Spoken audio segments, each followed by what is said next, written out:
قل هل يستوي الذين يعلمون والذين لا يعلمون وقال النبي صلى الله عليه وسلم طلب العلم فريضة على كل مسلم ومسلمة أو كما قال عليه الصلاة والسلام.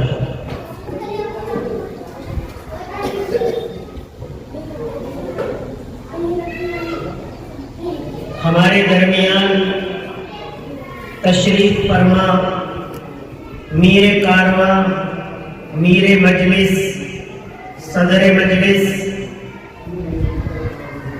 عالمی شہرت یافتہ شاعر اسلام حضرت اقدس الحاج مولانا قاری احسان محسن صاحب،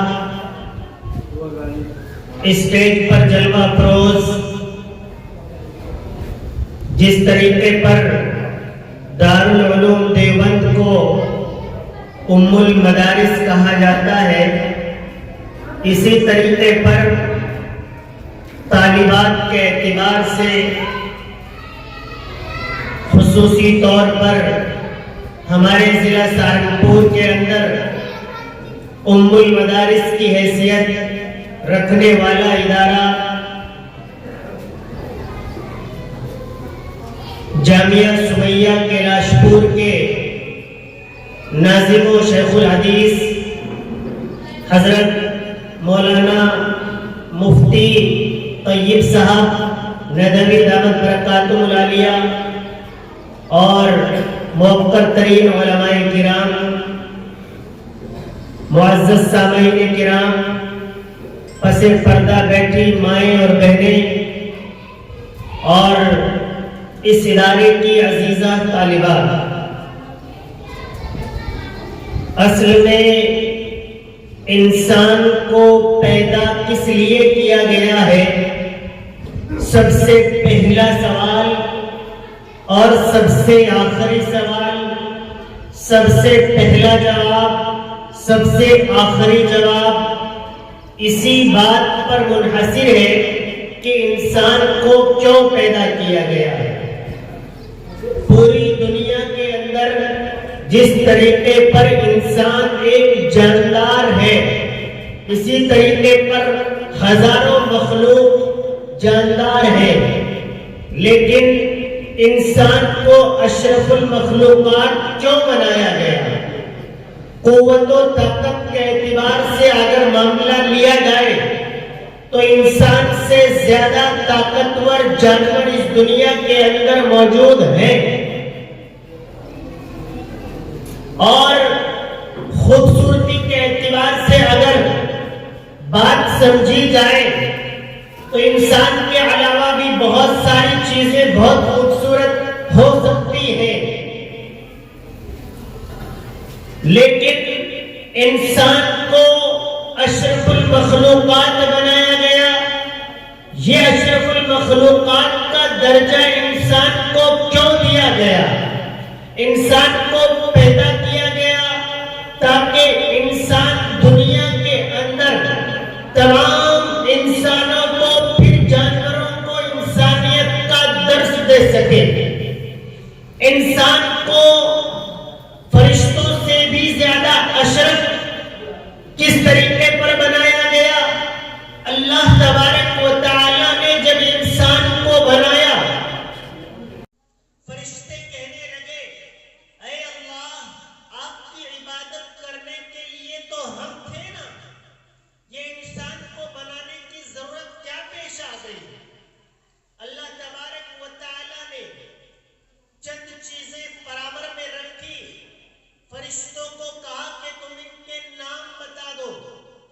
فرشتے کہنے لگے کہ اے اللہ، ہم تو صرف وہ جانتے ہیں جو آپ نے ہمیں بتایا ہوا ہے، ہم اس کے علاوہ کوئی علم نہیں رکھتے ہیں، لہذا ہمیں نہیں معلوم کہ یہ کیا چیزیں ہیں۔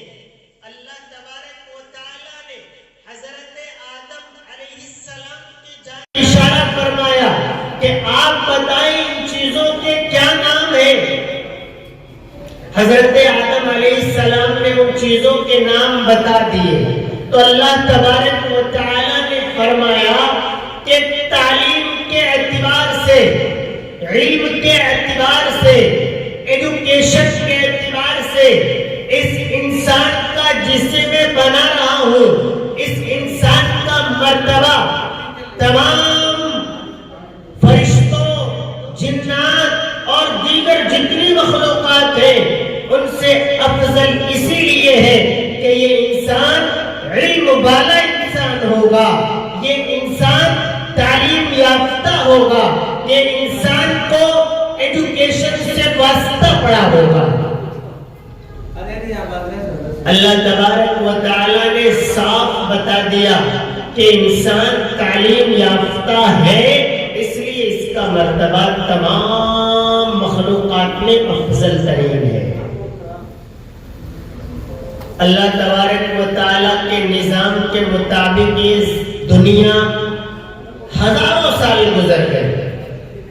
گزشتہ ادوار میں انبیاء کرام تشریف لائے، امتیں آئی، ان تمام نے اللہ کی اپنے اپنے اعتبار سے عبادتیں کی، انہوں نے بھی تعلیم حاصل کی۔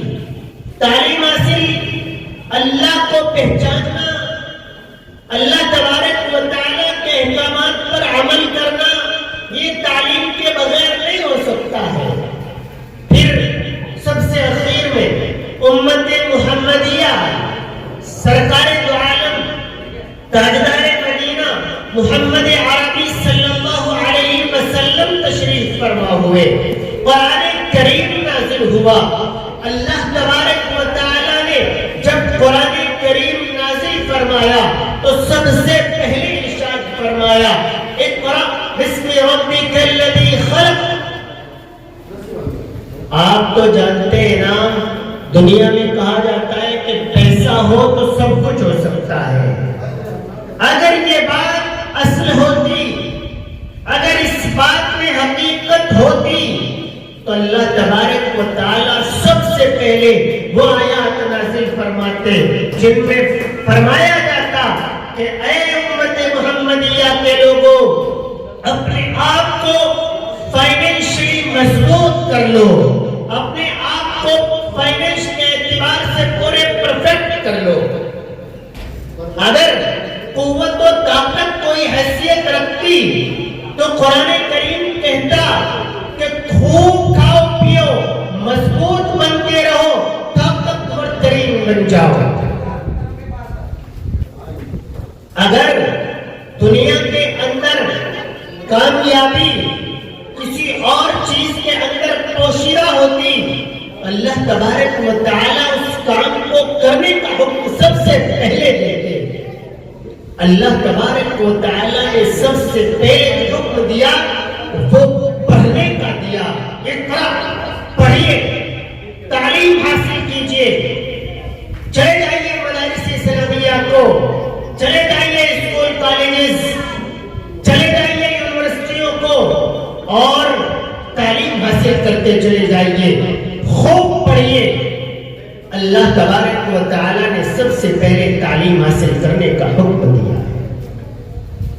آج امت مسلمہ جس ذبوحالی کا شکار ہے، آج جس طریقے پر پوری دنیا کے اندر امت گہرے کھڈے کے اندر چلی جا رہی ہے، آج امت مسلمہ جن حالات سے دوچار ہے، آج امت مسلمہ کو فلسطین سے لے کر اور دیگر ممالک کے اندر پریشان کیا جا رہا ہے، اس کی جہاں بہت ساری وجوہات ہیں، جہاں اس کے بہت سارے ریزنز ہیں، ان میں ایک اہم ترین وجہ، ایک اہم ترین ریزن، ایک اہم ترین سبب ہمارا تعلیم سے دور ہو جانا ہے۔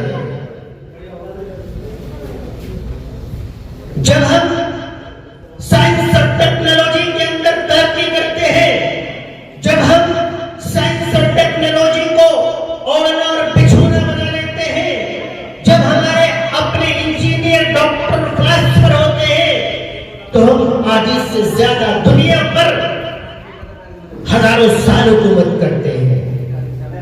جب ہم نے اپنے آپ کو تعلیم سے دور کر لیا اور دیگر اقوام و ملل نے تعلیم کو سینے سے لگا لیا، وہ اقوام، وہ ممالک، وہ کنٹریز پوری دنیا کے اندر اس تعلیم کے بلبوتے، اس تعلیم کی طاقت کے ذوق میں امت مسلمان کو ذلیل کرنے لگے.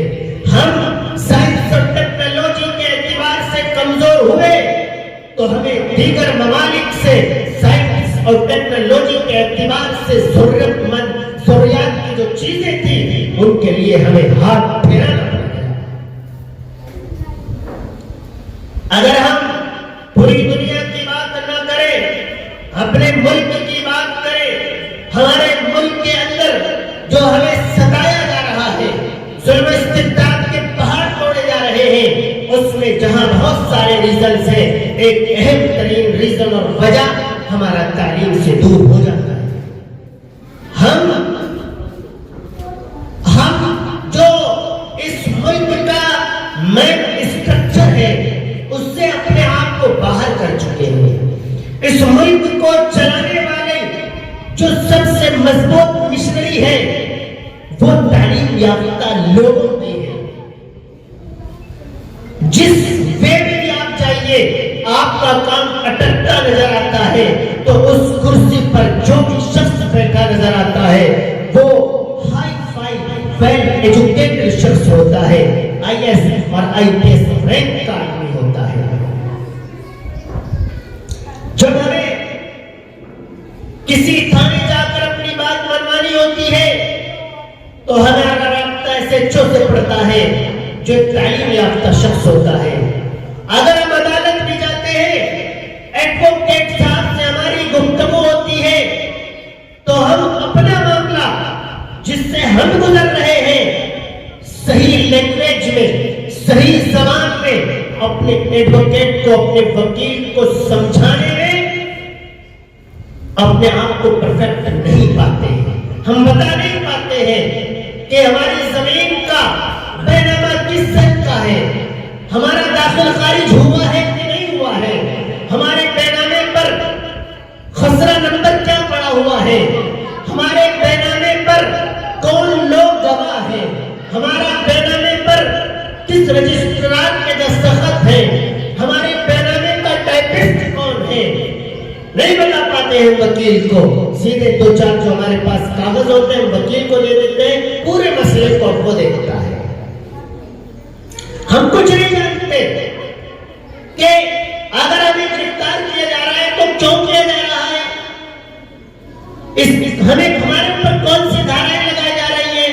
پچھلے کچھ دنوں میں جو سیکشن تھے وہ چینج کر دیے گئے، لیکن 90 سے زیادہ فیصد لوگوں کو نہیں معلوم کہ 302 کو اب کیا بنا دیا گیا، 307 کو اب کیا بنا دیا گیا، نہیں معلوم. یہ تعلیم کی کمی ہے، تعلیم کی کمی ہے.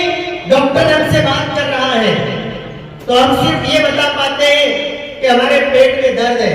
اس کے علاوہ ڈاکٹر پوچھنے لگے کہ آپ کو کڈنی پرابلم ہے، آپ کے کس حصے کے اندر تکلیف ہے، ہم بتانے میں اسہج ہوتے ہیں، صحیح سے بات بھی نہیں کرنا جانتے ہیں. یہ تعلیم سے دوری کی وجہ ہے. اگر آپ کہیں پر کھڑے ہوئے ہیں، کسی میڈیا کرمی سے بات کر رہے ہیں، اگر آپ کے پاس تعلیم ہے تو میڈیا کرمی سوال بہت سوچ سمجھ کر کرتا ہے. اگر آپ کے پاس تعلیم ہے تو آپ سے داروغہ ادب احترام سے بات کرتا ہے. اسے معلوم ہو جائے کہ اسے نہیں معلوم کچھ بھی تو پھر وہ بدتمیزی سے بات کرتا ہے، گالی گلوچ سے بات کرتا ہے. معلوم ہوا کہ تعلیم کے بغیر دنیا بالکل ہمارے لیے اندھیرے کنویں کی طرح بن جاتی ہے. اللہ تبارک و تعالیٰ نے قرآن کریم کے اندر ارشاد فرمایا، قُلْ هَلْ يَسْتَوِي الَّذِينَ يَعْلَمُونَ وَالَّذِينَ لَا يَعْلَمُونَ، کیا پڑھے لکھے لوگ اور ان پڑھ لوگ برابر ہو سکتے ہیں؟ کیا ایجوکیٹڈ لوگ اور نان ایجوکیٹڈ لوگ یہ اکول ہو سکتے ہیں؟ نہیں ہو سکتے. ساری دنیا جانتی ہے، سارا علاقہ جانتا ہے، پورا خطہ جانتا ہے کہ ایک تعلیم یافتہ شخص، ایک غیر تعلیم یافتہ شخص کے برابر نہیں ہو سکتا ہے۔ اللہ تبارک و تعالیٰ نے تعلیم حاصل کرنے کا حکم دیا ہے۔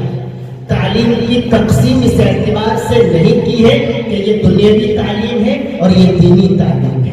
تعلیم کی تقسیم اس طور پر کی گئی ہے کہ یہ تعلیم فائدہ مند تعلیم ہے، یہ تعلیم نقصان دہ تعلیم ہے۔ اگر ہمارا کوئی شخص IAS افسر ہے اور رشوت لیتا ہے، ظلم کرتا ہے، تو یہ تعلیم اس کے لیے وبال جان ہے، دنیا میں نہیں تو آخرت میں ضرور ہو کر رہے گی۔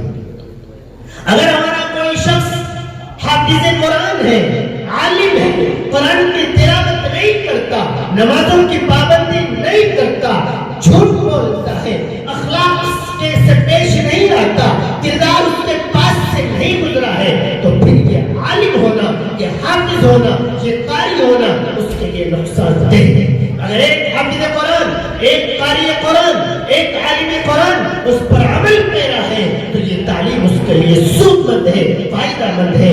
اگر ایک ڈاکٹر ہے اور ظلم نہیں کرتا، کمیشن نہیں لیتا، مہنگی دوائی نہیں بیچتا، صحیح تجویز کر کے صحیح دوائی دیتا ہے تو اس کے لیے وہ تعلیم فائدہ مند ہے۔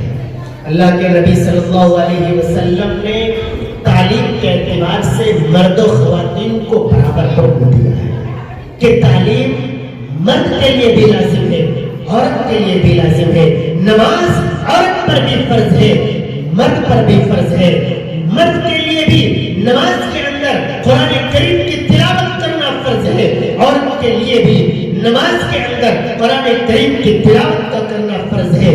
جس طریقے پر مردوں کے لیے نماز میں مسائل موجود ہیں، اسی طریقے پر عورتوں کے لیے نماز کے اندر مسائل موجود ہیں۔ لہذا معلوم ہوا کہ جس طریقے پر علماء کرام کا مردوں کے اندر ہونا لازم ہے، اسی طریقے پر خواتین کے اندر بھی عالمہ تعلیمات کا، عالمہ خواتین کا ہونا لازم ہے، تاکہ وہ اپنے آپ کو سنوار سکے، تاکہ وہ اپنے فیوچر کو، اپنے مستقبل کو درست لائن پر لا سکے، تاکہ محلے کی کسی عورت کو اگر کوئی حیض کا مسئلہ معلوم کرنا ہو، نفاس کا مسئلہ معلوم کرنا ہو اور وہ کسی مرد سے عالم سے شرما رہی ہو تو وہ جائے اور اپنی محلے کے عالمہ سے معلوم کر لے اور اپنے مسئلے کو حل کر دے۔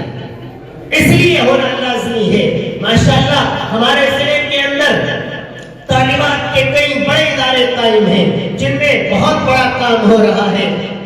اسی سلسلے کے اندر پچھلے کچھ دنوں سے ہمارے دوست بڑے بھائی مولانا ارشاد قادری صاحب دامت برکاتہ العالیہ نے اس ادارے کی دامپین ڈالی۔ اس علاقے کے اندر، اس گاؤں کے اندر ایسے تعلیمی ادارے کی ضرورت تھی جس کے اندر ہماری بچیاں پردے کے ساتھ آ کر علوم دینیہ کو حاصل کر سکے، علوم عصریہ کو حاصل کر سکے، علوم تفسیر کو حاصل کر سکے، علوم حدیث کو حاصل کر سکے، علوم فقہ کو حاصل کر سکے۔ آج ماشاءاللہ ہمارے ادارے کے اندر مہمان خصوصی کے طور پر حضرت مولانا مفتی بدران سعیدی صاحب جو ناظم متولی ہے مزارڈوں سہارنپور کے نوجوان عالم دین ہیں، بہت ساری صلاحیتوں سے اللہ تبارک و تعالیٰ نے ان کو نوازا ہے، وہ تشریف لا رہے ہیں۔ مشکاۃ شریف جو ایک حدیث کی اہم ترین کتاب ہے، مستند کتاب ہے، بڑی کتاب ہے، اس کتاب کا آغاز، افتتاح، اس کی پہلی حدیث کا درس حضرت مولانا مفتی صاحب دیں گے۔ حضرت مولانا مفتی صاحب پہلی حدیث پر گفتگو کریں گے، آپ حضرات سماعت کریں گے۔ میں دعا گو ہوں اللہ تبارک و تعالیٰ اس ادارے کو دین دوگنی رات چوگنی ترقی عطا فرمائے، ان تعلیمات کو عالمہ بعمل بنائے، قوم و ملت کے لیے نافع بنائے۔ وآخر دعوانا الحمدللہ رب العالمین۔